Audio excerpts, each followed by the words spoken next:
وعلى آله وأصحابه وأزواجه وذرياته وأهل بيته وأمته أجمعين. أما بعد فأعوذ بالله من الشيطان الرجيم. بسم الله الرحمن الرحيم. واعتصموا بحبل الله جميعا ولا تفرقوا. آمنت بالله صدق الله مولانا العظيم وبلغنا رسوله النبي الكريم ونحن على ذلك من الشاهدين والشاكرين والذاكرين الحمد لله رب العالمين. آئیے سب سے پہلے دل لگا کر شہنشاہ خوش مثال طے کرے حسن و جمال صاحب جود و نواز دافع رنج و ملال بیوی آمنہ کے لال حضور احمد مجتبیٰ حضرت محمد مصطفیٰ صلی اللہ تعالی علیہ وسلم کی رحمت والی بارگاہ میں میرے ساتھ آواز سے آواز ملا کر پڑھیں الصلاۃ والسلام علیک یا رسول اللہ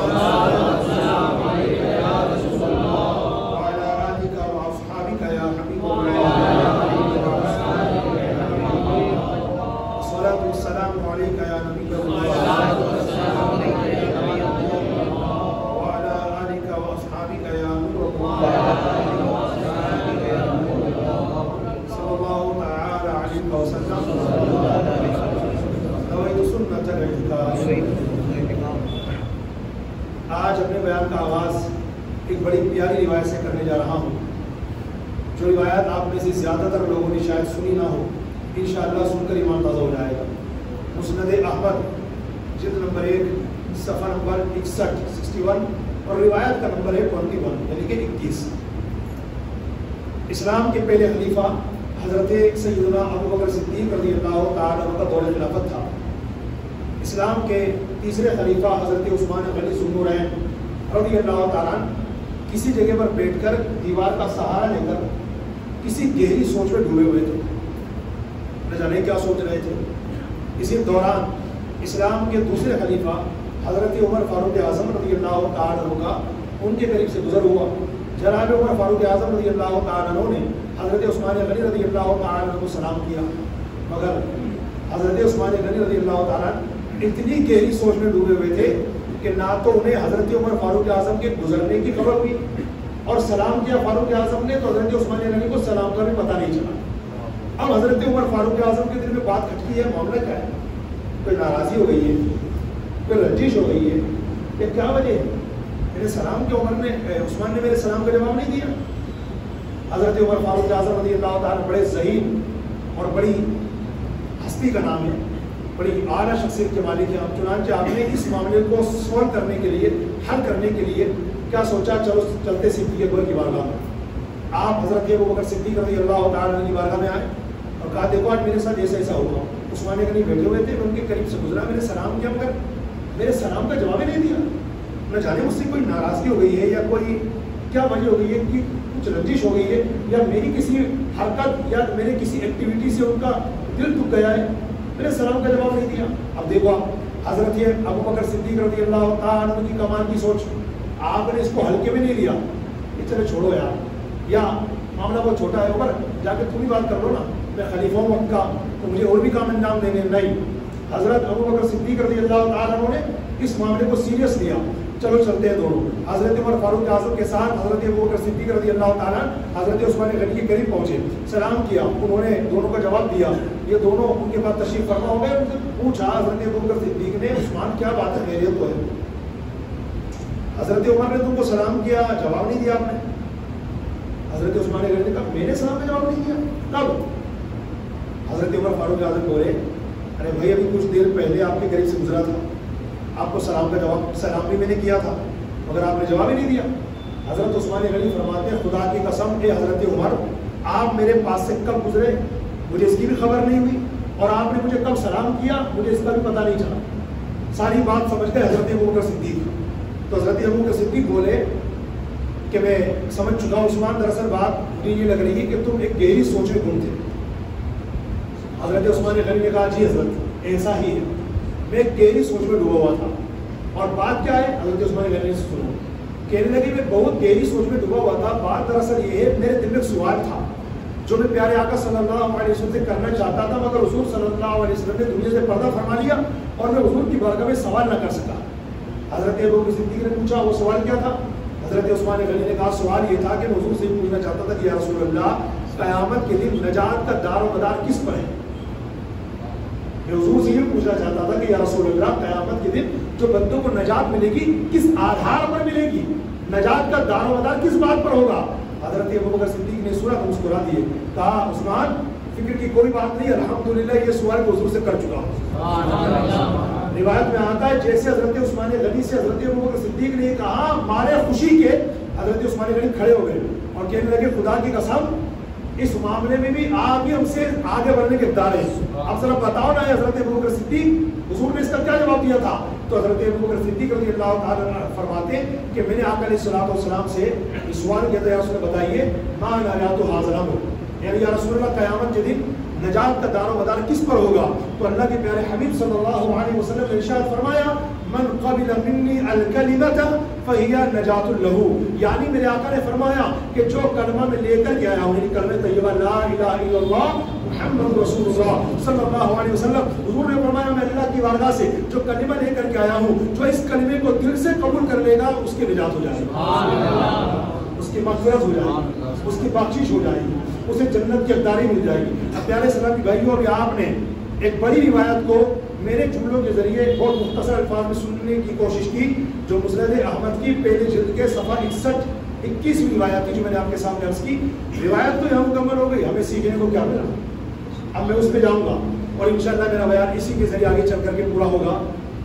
سیکھنے کو کیا ملا؟ بہت کچھ، اگر غور کریں تو بہت کچھ، مگر میں اس بہت کچھ میں سے کچھ آپ کی طرف بڑھاتا ہوں، انشاءاللہ قبول کیجئے، اپنی زندگی میں نافذ کیجئے، اللہ مجھے بھی اور آپ سب کو بھی عمل کی توفیق عطا فرمائے۔ پہلی بات، ہمیں اس روایت سے یہ پتا چلا کہ قیامت کے دن جو نجات کا دار و مدار ہوگا وہ ایمان پر ہوگا۔ ایک بندہ ہر بے گھر کو گھر بنا کر دے دے، ہر غریب کو پیٹ بھر کے کھانا کھلا دے، لاکھوں روپے یتیموں میں صدقہ کر دے، خرچ کر دے، مسافر خانہ بنوا دے، کنویں کھدوا دے، پانی کی سبیلیں لگا دے، فلاحی کام نہ جانے درجنوں کروا دے، مگر سچویشن یہ ہو کہ اس کے دل میں ایمان ہی نہیں ہے، تو یاد رکھنے ساری بھلائیاں بیکار ہیں، ساری بھلائیاں بیکار، اللہ کی بارگاہ میں قبول ہونے کے لائق ہے ہی نہیں۔ کیوں؟ کیونکہ اللہ کی بارگاہ میں قبول اس کی نیکی کی جاتی ہے جس کے دل میں ایمان ہوگا، اور جس کے دل میں ایمان ہوتا ہے وہ چھوٹی سے چھوٹی نیکی کر لے یا بڑی سے بڑی نیکی کر لے، اللہ تعالیٰ اسے اپنی بارگاہ میں قبول بھی فرماتا ہے اور اس کے ذریعے اللہ اس بندے کو جنت کا داخل قرار دیتا ہے۔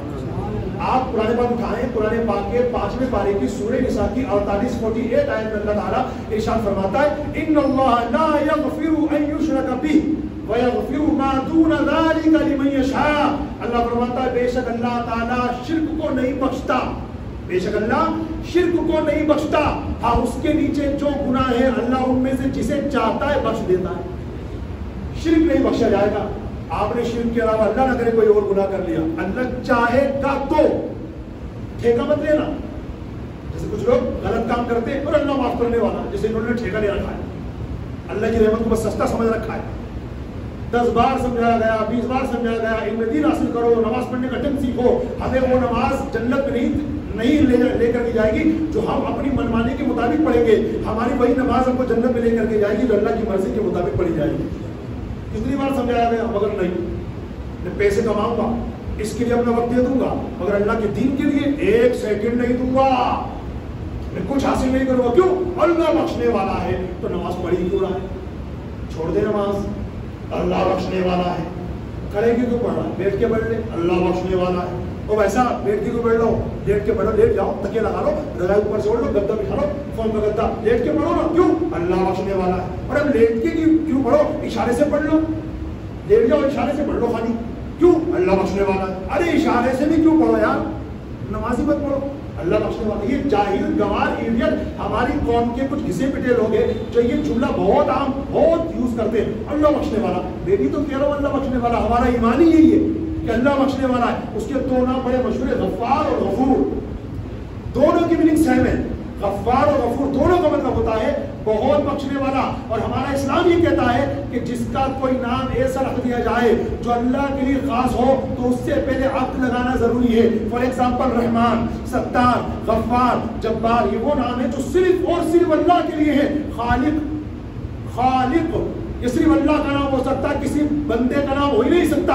اگر کسی کا نام اپنے ستار, غفار, رحمان رکھ دیا, ناجائز گناہ کیا, اب آپ کی ذمہ داری بنتی ہے کہ آپ اسے خالق بھائی, ستار بھائی, غفار بھائی, جبار بھائی اس طرح اگر پکاریں گے تو میری کتاب پڑھیے, میرے جو سنت میں لکھی کفریہ کلمات کے بارے میں سوال جواب, اس میں باقاعدہ اس جملے کو کفر قرار دیا گیا ہے. یعنی غفار, جبار, رحمان, ستار, خالق, یہ جو نام ہے نا اونلی فار اللہ, اللہ کے لیے بس, عبداللہ کے لیے, غیر اللہ کے لیے, اللہ کے علاوہ کسی اور کے لیے استعمال کریں گے تو کفر ہو جائے گا, کیونکہ صرف اللہ کے لیے خاص ہے. اگر آپ کسی کا نام جبار رکھتے ہیں تو ناجائز و گناہ. آپ اسے اگر کسی کا نام ہے بھی تو آپ عبداللہ, ارے عبدالخالق بھائی, عبدالستار بھائی, عبدالغفار بھائی, ہماری قوم کے لوگ گھنٹوں گھنٹے بکواسیں کر لیں گے مگر یہ مسائل جاننے, پڑھنے, سننے کے باوجود بھی اپنی گندی عادت نہیں ترک کریں گے.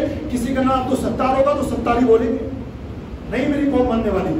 عبدالغفار کسی کا نام ہے تو غفار ہی بولیں گے, ارے وہ غفار بھائی ہے نا, وہ غفار. یہ بھائی صاحب کو پتہ نہیں ہے یہ فرشتہ کتنی پھرتی کے ساتھ اس کے نام عمل میں گناہ پر گناہ, گناہ پر گناہ لکھ رہا ہے. یہ ہمارے گناہ گاری کا سسٹم ہے بھائی صاحب, کہ ہمیں پتہ بھی نہیں ہوتا اور ہم گناہ کر رہے ہوتے ہیں, اور پھر کیا کہتے ہیں اللہ معاف کرنے والا ہے. ہمارے آقا نے 1450 سال پہلے کہہ دیا تھا طلب العلم فریضۃ علی کل مسلم, ہر مسلمان پر علم دین حاصل کرنا فرض ہے, کمپلسری ہے. کوتاہی کرو گے تو سزا پاؤ گے, آنا کانی کرو گے تو جہنم میں جاؤ گے. بات کہاں سے نکلی کہاں پہنچی. عرض کر رہا تھا قیامت کے دن جو نجات کا دار و مدار ہوگا وہ ایمان پر ہوگا. تو جو بندہ جس کے پاس ایمان نہیں, وہ اتنی ساری جو ہے فلاحی والے کام کر لے, سبیلے لگوا دے, پیاسوں کو پانی پلائے, شربت کا اہتمام کرے وغیرہ وغیرہ وغیرہ وغیرہ, لیکن کنڈیشن یہ ہو جناب صاحب کے پاس ایمان ہی نہ ہو تو یہ ساری بھلائی اللہ کے نزدیک بیکار ہے. کیونکہ اللہ کے نزدیک وہی نیکی قبول کی جائے گی جو ایمان کے ذریعے کی جائے گی. جیسے بھی میں نے آپ کے سامنے قرآن پاک کے 5ویں پارے کی سورہ النساء کی 48 نمبر کی آیت پڑھ کر کے اس بات کو واضح کیا ہے, انشاءاللہ ہم نے سمجھ لیا ہوگا. مزید آگے چلیے ایک بات اور میں کلیئر کر دوں. یہ پتا چلا کہ قیامت کے دن نجات کا دار و مدار ایمان پر ہے, مگر ہمیشہ یاد رکھنا ہے مسجد ثنا والان میں بیٹھے ہوئے سننے والے اسلامی بھائیوں, ایمان, نجات کا دار و مدار ایمان پر ہے, اور ایمان صرف کلمہ طیبہ پڑھنے کا نام نہیں ہے. یہ غلط فہمی بھی دماغ سے نکالنی ہے آج انشاءاللہ, جو میں بھی آگے کلیئر کروں گا. ایمان صرف کلمہ طیبہ پڑھنے کا نام نہیں ہے. کئی فلمی ایکٹر سے معاذ اللہ استغفر اللہ, میں ان کے گندے نام بھی لینا نہیں چاہتا, تو خیر اللہ پاک انہیں ہدایت نصیب فرمائے. تو انہوں نے بھی باقاعدہ, لوگ بتاتے کہ فلموں کے اندر کوئی غیر مسلم ایکٹر ہوتا ہے تو مسلمان کا رول کرتا ہے اور اس میں کلمہ پڑھتا ہے, تو جو اسے مسلمان کہہ دو گے, کہہ دو گے, نہیں مت کہنا, کہہ دو گے تو اسلام آپ کو مسلمان کہنے کو تیار نہیں ہوگا. اس لیے کہ مسلمان کو مسلمان جاننا فرض اور کافر کو کافر ماننا فرض. جیسے ہماری قوم کے کچھ جاہل ہمارے قسم کے لوگ آپ کو ملیں گے, وہ کافر کو بھی کافر مت کہو, کیوں بھائی پتہ نہیں کب مسلمان ہو جائے. اچھا واہ جاہل صاحب, تو پھر مسلمان کو بھی مسلمان مت کہو, پتہ نہیں کب کافر ہو جائے. یہ کیسے ہو سکتا ہے, مسلمان کافر کیسے ہوگا؟ میں نے, میرے آقا نے بتا دیا, ایک وقت وہ آئے گا کہ ایک شخص صبح کو مومن ہوگا, شام کو کافر ہو جائے گا, شام کو مومن ہوگا, صبح کافر ہو جائے گا. اس وقت ایمان پر ثابت قدم لینا ایسے ہو جائے گا جیسے ہتھیلی پر آگ کا انگارہ لینا. ہتھیلی پر آگ کا انگارہ لینا کیسے دشوار ہو جاتا ہے؟ فرمایا میرے آقا نے اس طرح مومن بن کر رہنا دشوار ہو جائے گا. جسے اللہ بچائے گا وہ بچے گا. تو جناب اگر کافر کو کافر نہیں کہنا چاہیے تو جتنے ہمارے سامنے بھائی بیٹھے جن کو اللہ نے آنکھیں سلامت دی ہے, ان کو روشن آنکھ والا مت کہو, ان کو بینا مت کہو, نابینا بولو نابینا. کیوں؟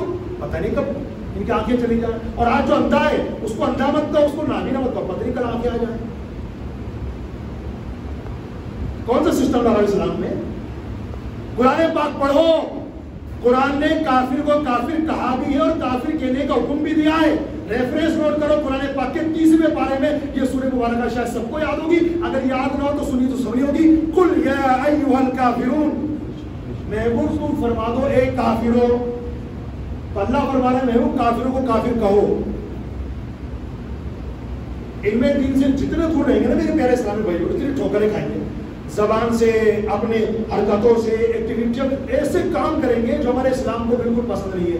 کبھی وہ کام حرام کے زمرے میں جائے گا, کبھی ناجائز کے زمرے میں جائے گا, کبھی مکروہ تحریمی کے زمرے میں جائے گا, کبھی مکروہ تنزیہی کے زمرے میں جائے گا. اور اللہ معاف کرنے کان پکڑتا ہے حضور کے صدقے میں, اللہ میں معاف فرمائے. کبھی یہ علم دین سے دوری کا نتیجہ کفر تک لے کر کے چلا جائے گا. اس پر مجھے بہت ساری بات یاد آ رہی ہے, مگر میں انشاءاللہ اس پہ کلام نہیں کروں گا, کیونکہ جس ٹاپک کو لے کر کے آیا ہوں کنٹینیو وہی بولوں گا. تب توجہ فرمائیں. نجات کا دار و مدار قیامت کے دن کس پر ہے؟ ایمان پر. جیسے کہ صحابہ کرام کا ہم نے واقعہ سنا, صدیق اکبر, فاروق اعظم, عثمان غنی کے درمیان ہونے والی گفتگو کا بھی ہم نے جو خلاصہ سنا. آؤٹ پٹ کیا نکلا کہ قیامت کے دن نجات کا دار و مدار ایمان پر ہے. تو جس نے کلمہ پڑھ لیا وہ جنت میں جائے گا. پلیز جسٹ 1 منٹ, وہ جنت میں نہیں آئے گا. نجات کا دار و مدار ایمان پر ہے, اور ایمان کا مطلب صرف کلمہ طیبہ پڑھنا نہیں ہے. لیکن میں ان اسلامی بھائیوں کے ذہن کو صاف کر رہا ہوں کہ جو لوگ یہ سمجھتے ہیں کہ خالی کلمہ پڑھو مسلمان ہو جاؤ گے. نجات کا دار و مدار ایمان پر ہے, اور ایمان کا مطلب صرف کلمہ طیبہ پڑھنا نہیں ہوتا, بلکہ تمام اسلامی عقیدوں کو دل سے ایکسیپٹ کرنے کا نام ایمان. تمام اسلامی عقیدوں کو دل سے مان لینے کا نام ایمان. آپ کے امام صاحب اپنے دعوے پر دلیل پیش کرو, آپ ریفرنس کیا دیں گے؟ تو آئیے پڑھیے قرآن شریف. قرآن پاک کا 16واں پارہ اٹھائیے, سورہ طٰہٰ نکالیے, اس کی آیت نمبر 82 82 اللہ ارشاد فرماتا ہے وَإِنِّي لَغَفَّارٌ لِمَن تَابَ وَآمَنَ وَعَمِلَ عَمَلًا صَالِحًا ثُمَّ اهْتَدَىٰ. ترجمہ سن لیں, پھر چلے ڈیٹیل بیان کرتا ہوں اللہ نے کیسے میں فرمایا. اللہ ارشاد فرماتا ہے وَإِنِّي, اور بے شک میں, لغفار, ضرور بخشنے والا ہوں, لمن, اس آدمی کو, تابا, جو توبہ کرے, وآمنا, اور ایمان لائے, وعمل عملا صالحا, اور نیک کام کرے, ثم اهتدى, پھر ہدایت پر قائم رہے. اب دیکھو اس میں اللہ نے کتنی باتیں بیان فرمائی. جنت میں جانے کے لیے, بخشش کا پروانہ ملنے کے لیے 3 باتیں: ایمان والا ہو, نیک عمل کرنے والا ہو, اور ہدایت پر قائم رہے. اب ایک سوال پھر پیدا ہوتا ہے کہ ہدایت پر قائم رہنے کا مطلب کیا ہے؟ تو یاد رکھنا, ہمیں قرآن نبی کریم علیہ السلام کے ذریعے سے تو ملا ہے, مگر حضور کے بعد حضور کے صحابہ سے ملا ہے, تابعین تبع تابعین سے ملا ہے, الحمدللہ. اور یہ بالکل خالصتاً فریش اسلام الحمدللہ میں اپنے بزرگان دین کے ذریعے حاصل ہوا ہے. تو ہدایت پر رہنے کا کیا مطلب ہے؟ تو سنیے, ایک تابعی بزرگ کے زبانی حضرت سعید بن جبیر رحمۃ اللہ تعالی علیہ, ہدایت پر رہنے کا مطلب ارشاد فرماتے استقام لفرقۃ السنۃ والجماعہ. فرماتے اہل سنت والجماعت کے عقیدے جو ہے نا, اہل سنت والجماعت والے عقائد پر قائم رہنا مضبوطی کے ساتھ, یہ ہدایت پر رہنے کا مطلب ہے. ایمان والے بنو, نیک عمل کرنے والے بنو, اور اہل سنت والجماعت کے عقائد والے ہو جاؤ. ان کے جو عقائد ہے مکمل 100% اس کو ایکسیپٹ کرنے والے بن جاؤ. ثم اهتدى, تم ہدایت پا جاؤ گے, ہدایت پر قائم رہو گے. اس کا یہ مطلب ہے. الحمدللہ بڑے خوش نصیب ہیں. ہمارے کریم آقا علیہ السلام نے 1450 سال پہلے ارشاد فرمایا تھا کہ بنی اسرائیل میں 72 فرقے ہوئے, میری امت میں 73 73 فرقے ہوں گے. ایک جنت میں جائے گا, باقی سب جہنم میں. صحابہ کرام پر میرے ماں باپ قربان, انہوں نے یہ نہیں پوچھا یا رسول اللہ یہ جہنم میں جانے والے کون کون ہیں, ذرا لسٹ بیان کیجئے, کیونکہ صحابہ جانتے ارے میں جہنم سے کیا مطلب ہے, میں تو جنتیوں سے مطلب ہے. حضور نے جنت والے, جنت جو جنت میں جانے والا فرقہ ہے, حضور اس کے بارے میں بتاؤ کون ہوگا. میرے آقا نے فرمایا ما انا علیہ واصحابی, جس طریقے پر میں میرے صحابہ ہیں, جو قیامت تک اس طریقے پر رہے گا وہ جنت میں جانے والا جنتی فرقہ. اب آئیے میں تھوڑا اور آگے لے کے چلتا ہوں. میرے امام حسین کے لاڈلے شہزادے حضرت امام زین العابدین رضی اللہ تعالیٰ عنہ سے کسی نے سوال کیا تھا کہ حضرت اہل سنت کی پہچان کیا ہے؟ دنیا میں ہر بندہ کہے گا کہ حضور نے جس فرقے کے بارے میں بتایا وہ فرقہ میں ہوں, جنتی فرقہ, فرقہ ناجیہ, نجات پانے والا فرقہ, جنت میں داخل ہونے والا فرقہ ہم ہیں. ہر بندہ اللہ رسول کا نام لے گا, ہر بندہ نماز کی دعوت دے گا, اور یہ کہے گا کہ جس فرقے کے بارے میں نبی نے فرمایا کہ یہ جنت میں جانے والا فرقہ ہے وہ ہم ہیں, ہم ہیں. امام زین العابدین سے کسی نے پوچھا, اور میں اس شخص کو سلام کرتا ہوں, میں جانتا نہیں وہ کون, اس کا نام بھی نہیں معلوم, وہ کہاں کے رہنے والا تھا بھی نہیں معلوم, مگر اس کی قبر جہاں بھی ہو میں رب کریم سے دعا کرتا ہوں میرے مولا امام زین العابدین کے صدقے میں اس سوال کرنے والے کے مزار پر کروڑوں رحمت عطا کر. انہوں نے قیامت تک کے آنے والے مسلمانوں کا ذہن صاف کروا دیا. امام زین العابدین سے پوچھتے یا امام بتائیے نا کہ ہر بندہ کہے گا ہم جنت میں جائیں گے, ہم جنت میں جائیں گے, آپ بتائیے پہچان کیا ہوگی اس فرقے کی جس فرقے کو آپ کے نانا جان صلی اللہ علیہ وسلم نے جنتی فرقہ قرار دیا؟ تو جانتے کیا کہا تھا امام زین العابدین نے؟ فرماتے کثرت الصلاۃ علی النبی صلی اللہ علیہ وسلم. جو اہل سنت کا فرقہ ہوگا یعنی جنت میں جانے والا, اس کی پہچان یہ ہوگی وہ کثرت سے درود پڑھنے والا. میں آپ کو دعوت دیتا ہوں سنیوں کے جلسوں میں آؤ, دعوت اسلامی کے اجتماعات میں آؤ, یا ہمارے مسجد کے امام جو جمعہ میں بیانات کرتے ہیں ان کے بیانات کو سنو. ہمارے سنی امام کا جب بھی بیان شروع ہوتا ہے ساری باتیں بعد میں کرے گا, پہلے درود پڑھوائے گا. ایسا ہے کہ نہیں ہے؟ مجھے آپ ایک پہلے کی سنی عالم کا بتا دو, انہوں نے لیکچر دیا مگر درود نہیں پڑھوایا. اسلامک اگر اسلامک وہ نیچر تھا, اسلامک بیان تھا, تو ڈیفینیٹلی وہ درود پڑھوائیں گے، کیونکہ حقیقت یہ ہے کہ یہ صدقہ درود ہے کہ ہمارا وجود ہے الحمدللہ۔ تو عرض کر رہا تھا یہ اہل سنت کی پہچان امام زین العابدین نے بتائی، تو جب بات آئی گئی ہے تو ایک بار درود شریف پڑھیے سیدنا مولانا محمد صلی اللہ تعالی علیہ وآلہ وسلم۔ تو سنا آپ نے اہل سنت، اچھا اہل سنت بڑے خوش نصیب ماشاءاللہ، اپنے اوپر ناز کیجیے کہ اللہ پاک نے کو فرقہ ناجیہ اہل سنت میں پیدا فرمایا ہے، قیامت تک اس سے مضبوطی کے ساتھ تھامے رہنا، اور دامدور پتہ ہے کب ہو جاؤ گے؟ جب موبائل میں آنے والی ہر کلپ کو آن کرو گے، نہ جان نہ پہچان، بس تو میرا مہمان، تو بول کیا بول رہا ہے، پھر آ کے اپنے دوستوں سے شیئر کرتے ہیں، یار ایک مولانا کی تقریر سنی، کیا بول رہا ہے یار، کیا انگلش بولتا ہے یار۔ یہ ہماری قوم کی عادت ہے، مطلب جو مداری آ کے ڈبرو بجا کے اس کے پیچھے ہو جاؤ گے کیا؟ قرآن یقین اس نے پڑھا، حدیث یقین اس نے پڑھی، آپ کے پاس کیا پروف ہے کہ اس نے جو حدیث پڑھی وہ صحیح ہے؟ بتاؤ گے؟ ایک مولانا کا بیان سنا آپ نے، ایک مثال دے رہا ہوں، حالانکہ ایسا کوئی مولانا تو میں نے کہتے بھی نہیں سنا، یہ ہماری قوم کے جو کم پڑھے لکھے لوگ ہیں نا، جن کو علم نہیں ہے وہی باتیں کرتے ہیں۔ ایک ایگزامپل دے رہا ہوں، آپ کے پاس کوئی آپ کا دوست آتا ہے، ارے ایک مولانا کو سنا کیا حدیث پیش کی انہوں نے، مزہ آ گیا، بولے کیا؟ انہوں نے بیان کیا کہ نا قیامت کے دن ایک ایک قبر سے 70 مردے اٹھیں گے۔ ارے یار پہلی بار حدیث سنی، ماشاءاللہ مزہ آ گیا، اور ان کے بیان کا انداز بھی زبردست ہے یار، زندہ آباد زندہ آباد، ہماری قوم امپریس ہو رہی ہے، اچھا ماشاءاللہ۔ ہاں صحیح بات تو ہے یار، میں نے خود ہی دیکھا، میرے پردادا کا انتقال ہوا تھا 10 سال پہلے، اور ابھی کچھ مہینوں پہلے دادا کا انتقال ہوا، تو ہمارے والد صاحب نے ہمارے پردادا کی قبر میں دادا کو گڑوایا۔ دادا جب کا انتقال ہوا تو ان کے انتقال کے سمجھ لیجیے 6-7 سال کے بعد ان کے بھائی کا انتقال ہوا، تو ہمارے والد صاحب نے ان کو بھی اسی قبر میں دفن کروایا۔ ہاں صحیح ہے، حدیث صحیح ہے، کیوں کہنا بتاؤں کیا؟ تو قیامت میں 70 ہوتے کیسے اٹھ گئے، ایسے اٹھیں گے، پر دادا، لکڑ دادا، جکڑ دادا، سکڑ دادا، پر دادا، پھر جو ہے دادا، پھر والد صاحب، پھر ان کے بیٹے، پھر چھوٹے بیٹے، اس طریقے سے۔ بتایا یہ حدیث من گھڑت ہے۔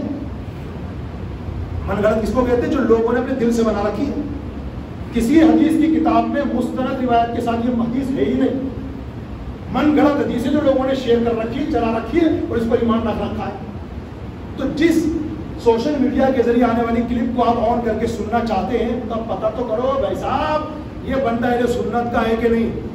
اتنی جانکاری کہ ہمارے پاس ہے، ہمارا ایمان اتنا کمزور ہو گیا، اب اگر کسی طرح بھول چوک میں سنی امام کی وجہ مسجد میں پہنچے سے میرے پاس اب نماز پڑھنے کے لیے آ گئے، ایسے لوگوں کی بات کرو گے، ماشاءاللہ ہمارے لوگ بڑے اچھے، گھوم پھر کے ادھر آ گئے اور میری باتیں سنیں گی نا تو ان کو بالکل پلے ہی نہیں پڑے گی کہ یار گمراہ کر رہا ہے یہ امام، میرے بارے میں بولیں گے وہ کہ گمراہ کر رہا ہے یار یہ امام، یہ بات صحیح نہیں کر رہا، حالانکہ میں 100% صحیح بات کر رہا ہوں الحمدللہ قرآن حدیث کی روشنی میں۔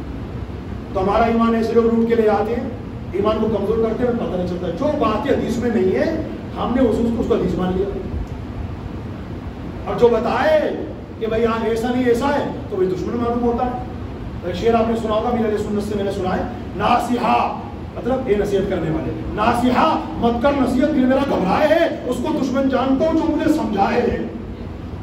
I am something، میں خود بہت پڑھا لکھا ہوں، آپ کو جمعہ ہوا 2 رکعت نماز پڑھتے ہوئے الحمدللہ جب سے اور سنبھالا نا تب سے لگا آج تک پابندی سے 5 وقت کی نماز پڑھتا ہوں۔ یہ ہمارے یہاں جھوڑے بولے جاتے ہیں۔ رب کریم کی بارگاہ دعا ہے میرے مولا، حق یہ ہے کہ ہم پرفتن زمانے میں جی رہے ہیں، ہمارے پیچھے ہر وقت شیطان لگا ہوا ہے، نفس الگ ہمیں دھوکے دینا چاہتا ہے، یا اللہ اگر تیری رحمت ہمیں کو نہیں پکڑے گی، ہم کو نہیں تھامے گی، اللہ ہم گمراہ ہو جائیں گے۔ پروردگار ہماری لاش تیری رحمت کے ہاتھ ہے، اپنے محبوب کے صدقے میں اللہ کو بچا کے رکھنا، ہمیں بد مذہبوں سے بھی بچا، بے ادبوں سے بھی بچا، اور بے ادبیوں سے بھی بچا۔ ہم تمام انبیاء، صالحین، بزرگان دین، صحابہ و تابعین، تمام اولیاء کاملین کے سچے پیروکار رہے، ان کے سچے خدمت گزار رہے، ان کو سچے دل سے ماننے والے بنے، اللہ کو ایسا مسلمان بنا کے رکھے۔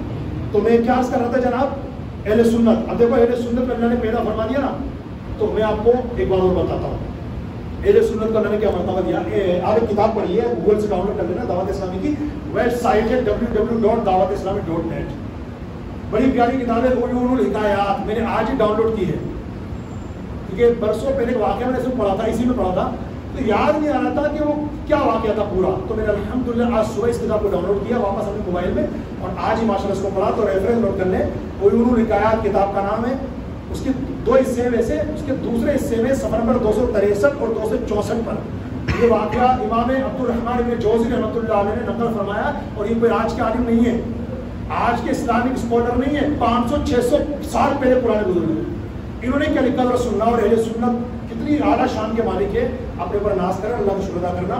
حضرت امام عبد الرحمن بن جوزی رحمۃ اللہ علیہ اپنی کتاب نور الحکایات حصہ 2 کے صفحہ نمبر 263 اور 264 پر واقع لکھتے ہیں کہ حضرت محمد بن نصر صاحب رحمۃ اللہ علیہ فرماتے ہیں کہ میرے والد محترم جو تھے، مطلب نصر صاحب، وہ جنازوں میں شامل ہونے کے بڑے شوقین تھے۔ کوئی جانکار کا جنازہ ہو، کسی انجان کا جنازہ ہو، وہ پہلی فرصت میں کوشش ہی کرتے تھے کہ اگر مسلمان کا جنازہ تو پہنچ جاتے تھے، ایمان والے کا جنازہ پہنچ جاتے تھے۔ ایک مرتبہ کیا ہوا، میرے والد صاحب فرماتے ہیں، حضرت محمد بن نصر صاحب فرماتے ہیں کہ مجھ سے میرے والد صاحب نصر صاحب نے فرمایا کہ بیٹا کیا ہوا، ایک مرتبہ میں ضروری چیز خریدنے کے لیے بازار گیا، تو میں نے بازار سے ایک جنازہ گزرتے ہوئے دیکھا، تو میں نے سوچا چلو یار اب یہ جو چیزیں لینے آیا ہوں مارکیٹ سے، یہ بعد میں لے لیں گے، پہلے جنازے میں شرکت کر لیتے ہیں۔ تو میں جنازے میں شرکت کرنے پہنچ گیا، نماز جنازہ پڑھی، اور اس جنازے میں جتنے لوگ شریک تھے میں کسی کو جانتا پہچانتا نہیں تھا، سب انجان اور اجنبی معلوم ہو رہے تھے۔ خیر میں جنازے میں شریک ہو گیا، نماز جنازہ پڑھی، قبرستان پہنچے ہم لوگ۔ جب میت کو قبر میں رکھا جا رہا تھا نا، میت کو قبر میں رکھنے کی دعا ہے بسم اللہ و باللہ وعلی ملت رسول اللہ، اس کو یاد کر لیں، جب بھی قبر کو اترنے کا موقع ملا آپ کو، مردے کو اتارنے کے لیے، میت کو اتارنے کے لیے، تو یہ ضرور دعا پڑھا کریں بسم اللہ و باللہ وعلی ملت رسول اللہ۔ تو حضرت نصر صاحب فرماتے ہیں بیٹا میں نے دیکھا کہ اس میت کو اتارنے کے لیے قبر میں 2 آدمی اترے تھے، 2 آدمی اتار دیا، ایک آدمی تو باہر نکل گیا اور ایک آدمی قبر میں رہ گیا، اور پٹی لگا دی گئی، منہا خلقناکم وفیہا نعیدکم ومنہا نخرجکم تارۃ اخری، کے مٹی ڈال دی گئی۔ لوگوں نے فاتحہ پڑھی اور لوگ جانے لگے، تو میں نے کہا یا اللہ یہ کیا غضب ہو گیا، 2 آدمی اترے تھے، ایک تو نکل گیا، ایک اندر ہی رہ گیا، اور زندہ آدمی کو لوگوں نے میت کے ساتھ دفن کر دیا۔ تو میں نے آواز لگائی، ارے بھائیو، ارے بھائیو، رکو رکو رکو، یہ کیا کر دیا تم نے؟ اندر جو تم نے میت کو دفن کیا ہے اس کے ساتھ ایک زندہ آدمی دفن ہو گیا، اس کو تو نکالو۔ تو لوگوں نے ایک دوسرے کو اشارہ کر کے کہا یار کیسی بات کر رہا ہو، ایسا کچھ نہیں ہے۔ تو حضرت نصر صاحب فرماتے اپنے بیٹے سے، بیٹا میں بڑا تعجب میں آیا کہ کیا بات ہے؟ ارے جب میں نے خود نے اپنی آنکھوں سے دیکھا ہے 2 آدمی قبر میں اترے تھے میت کو اتارنے کے لیے، ایک تو باہر نکل گیا، ایک اندر رہ گیا، اور سارے لوگ منع کر رہے ہیں اور مجھے میرا وہم بتا رہے ہیں کہ نہیں تمہاری خالی سوچ ہے، ایسا کچھ بھی نہیں ہے۔ ایک سن لگا ہو سکتا ہے اپنی آنکھوں کا دھوکا ہو۔ میں گھر گیا، چین ہی نہیں آ رہا مجھے، میں نے تازہ وضو کیا، 2 رکعت نفل صلاۃ الحاجت پڑھی اور اللہ کی بارگاہ میں دعا کی، میرے مولا بڑا پریشان ہو رہا ہوں، میں اس واقعے کو یاد کر کے تیری قسم میرے مولا، میں نے اپنی جاگتی آنکھوں سے منظر دیکھا تھا، ایک آدمی اترا تھا میت اتارنے کے لیے، دوسرا واپس آ گیا تھا، وہ تو اندر رہ گیا ہے، بھائی باہر نکل گیا۔ یا اللہ تو کرم کر دے، میں تو بڑا پریشان ہوں۔ دعا مانگی، پھر قبرستان گئے، اسی قبر کے پاس جا کر 10 مرتبہ سورہ یاسین پڑھی، سورہ ملک پڑھی، اور اللہ کی بارگاہ پھر دعا کی، تو دعا قبول ہوئی۔ جانتے ہیں چونکہ اللہ کے ولی تھے نہیں، بڑے بھائی کے ولی تھے، تو دعا قبول ہوئی اور قبر پھٹ گئی، قبر شک ہو گئی، اس میں سے ایک آدمی نکلا، اس کے باہر نکلنے کے بعد قبر برابر ہو گئی اور وہ ایک طرف کو جانے لگا۔ تو حضرت نصر صاحب اپنے بیٹے سے کہتے بیٹا کیا ہوا؟ میں اس آدمی کے پیچھے چلا، اب وہ بڑی تیز رفتاری سے جا رہا تھا اور میں اتنا بھاگ نہیں سکتا تھا، تو میں نے کہا بھائی تجھے تیرے معبود کا واسطہ، اللہ کا واسطہ، رک جا، میرے سوال کا جواب دے دے۔ مگر اس نے کچھ رسپانس نہیں دیا، پیچھے مڑ کے بھی نہیں دیکھا، جواب بھی نہیں دیا، تیز رفتاری سے چلتا چلا گیا۔ تو میں نے آخر میں کہا بھائی میں تمہاری تیز رفتاری کا مقابلہ نہیں کر سکتا، میں تھک گیا ہوں، اللہ کا واسطہ دے کے کہہ رہا ہوں، جو میں نے منظر دیکھا اس کی حقیقت بیان کر دو۔ جب اتنا میں نے کہا تو اس نے، وہ کھڑا ہوا بندہ اور مجھے دیکھ کر کے کہنے لگا تم نصر صاحب ہو نا؟ میں کہا ہاں بالکل۔ کہا مجھے نہیں جانتے؟ کہا نہیں جانتا۔ تو فرمایا میں اللہ کے فرشتوں میں سے فرشتہ ہوں اور مجھے ذمہ داری دی گئی ہے جب اہل سنت میں سے کوئی انتقال کر کے قبر میں جاتا ہے تو اللہ کے آرڈر پر میں اس کی قبر میں جا کر اس کو سوالات کے جوابات دینے میں آسانی پیدا کرتا ہوں۔ کتاب میری لکھی ہوئی نہیں ہے، آج کے کسی اسلامک اسکالر کی لکھی ہوئی نہیں ہے، 500-600 سال پہلے پرانے بزرگ جنہوں نے اپنے درسگاہ کلاس کے ذریعے اس امت کو ہزاروں علماء پرووائڈ کیے، ہزاروں بڑے بڑے مفتیان کرام اور اسلامک اسکالر دیے، انہوں نے اپنی کتاب میں واقعہ لکھا جس کے ذریعے پتا چلا اہل سنت کا ہے بیڑا پار۔ اہل سنت کے طریقے پر رہیے۔ ابھی ہم نے جو آیات سنی نا اس میں اللہ نے کیا فرمایا، جو میں نے پڑھی تھی کون سے پارے میں، 16ویں پارے کی سورۃ طٰہٰ کی 82 آیت، کیا فرمایا، وَإِنِّي لَغَفَّارٌ لِمَن تَابَ وَآمَنَ وَعَمِلَ عَمَلًا صَالِحًا ثُمَّ اهْتَدَىٰ۔ یہ پوائنٹ کی بات ہے کہ بے شک میں بخشنے والا ہوں اس بندے کو جو توبہ کرے، ایمان لائے، نیک عمل کرے، ثم اهْتَدَىٰ، پھر ہدایت پر جم جائے، ہدایت پر قائم رہے۔ اب ہدایت پر رہنے کا کیا مطلب ہے؟ ہم لوگ کیا سمجھیں گے ہدایت سے؟ کیونکہ ہمیں پڑھنے لکھنا آتا نہیں، اور اگر آتا بھی تو قرآن اتنا کیا سمجھتے ہیں ہم لوگ؟ تو اب ہم کیا کریں گے؟ ہم کس سے پوچھیں گے؟ مفسرین سے پوچھیں گے، محدثین سے پوچھیں گے، بزرگان دین سے پوچھیں گے. تو ان بڑے بڑے بزرگان دین میں ایک بڑا نام حضرت سعید بن جبیر کا ہے، جنہوں نے فرمایا کہ اس ہدایت سے مراد کیا ہے؟ استقام لفرقۃ السنۃ والجماعہ، کہ اہل سنت والجماعت کے والے عقائد پر پابندی سے جم جاؤ تم ہدایت پا جاؤ. الحمدللہ. اچھا آخری بات، کیونکہ ٹائم بہت جلدی آ رہا ہوں، مجھے بہت ساری باتیں نہیں کر رہی. اس واقعے سے ابھی میں نے 2 ہی پوائنٹ لیے ہیں، 2 ہی پوائنٹ. ایک تو نجات کا دار و مدار ایمان پر ہے، اور دوسرا ایمان صرف کلمہ طیبہ پڑھنے کا نام نہیں ہے، بلکہ تمام اسلامی عقیدوں کو دل سے ماننے کا نام ایمان ہے، جو الحمدللہ ہم نے مانا اللہ کے کرم سے. اب آخری بات سماعت فرما لیں. ہمیں ہمارا اسلام یہ کہتا ہے غلط فہمی سے دور رہو. ابھی آپ نے جو حضرت عمر صدیق، فاروق اعظم، عثمان غنی کا جو واقعہ سماعت فرمایا، اس میں حضرت عمر فاروق اعظم کو غلط فہمی ہوئی تھی نا. حضرت عثمان غنی بیٹھے ہوئے تھے، گہری سوچ میں تھے. فاروق اعظم گزرے، سلام کیا تو سلام کا جواب نہیں آیا. کیا ہو گئی؟ فاروق اعظم کو غلط فہمی کہ پتہ نہیں کیا ناراضی ہے، نہ جانے کیا رنجش ہو گئی، مجھ سے کیا ان کا دل ٹوٹ گیا کہ میرے سلام کا جواب نہیں دیا. تو آپ نے اس مسئلے کو فوراً حل کیا صدیق اکبر کے ذریعے سے، اور معاملہ کو سامنے آ گیا کہ حضرت عثمان غنی کو پتہ ہی نہیں چلا کہ فاروق اعظم ایسے کب گزرے اور کب سلام کیا انہوں نے. ہمارے ساتھ بھی یہ سب ہوتا ہے، اور کئی واقعات ہمارے ساتھ ہوتے ہیں. ہم نے کسی کو کال کیا، کال ریسیو نہیں ہوئی، غلط فہمی ہو گئی. کسی کی نئی شادی ہوئی، پہلے روز ہمارے پاس آگے بیٹھتا تھا، آج کل نہیں آ رہا، ہفتے 2 ہفتے میں ملتا ہے، غلط فہمی ہو گئی، بدل گیا بھائی. کسی نے 4 پیسے زیادہ کما لیے، اب چونکہ بزنس میں بندہ انوالو ہو چکا ہے، کام کاج کر رہا ہے، اب ہمارے پاس ٹائم تھوڑا کم دیتا ہے، ہمیں غلط فہمی ہو گئی. ہاں بھائی اب پیسے آ گئے تو جناب ہم تھوڑی ہم غریبوں کو دیکھیں گے. کسی کے گھر ہم گئے، اس نے پانی تک نہیں پوچھا، ہمیں غلط فہمی ہو گئی. تو میرے بھائی غلط فہمی بڑی خطرناک بیماری ہے، آپ کے بیسٹ فرینڈ کو، پکے دوست کو پکا دشمن بنا دیتی ہے. اور جانتے کیسے؟ میرے پاس تو کئی واقعات ہیں، ایک واقعہ میں آپ کو سناتا ہوں، ٹائم اجازت دے گا تو 2 ورنہ ایک سناتا ہوں. دیکھو کیسے غلط فہمی ہو جاتی ہے. اور غلط فہمی جب ہو جائے نا تو اس واقعے سے پہلے یہ نوٹ میں آپ کو دے رہا ہوں، برائے کرم اس پین اور کاپی ہو تو اس پہ لکھو، ورنہ اپنے دل میں کم سے کم لکھ لو کہ جب جس سے غلط فہمی ہو جائے ڈائریکٹ یعنی براہ راست مل کر غلط فہمی دور کرنی جائے. ہمارے یہاں خواہ خواہ کی غلط فہمی لوگ پال لیتے جبکہ ایسا کچھ ہوتا ہی نہیں ہے، ایسا کچھ نہیں ہوتا، لیکن خواہ خواہ کی غلط فہمیاں، خواہ خواہ کے دشمن ہمارے بن جاتے ہیں. جیسے کسی نے کسی سے پوچھا تھا کل من سے، بھیا یہ دشمن کو دشمن کیسے بنایا جائے، دشمن کیسے بنائے جائیں؟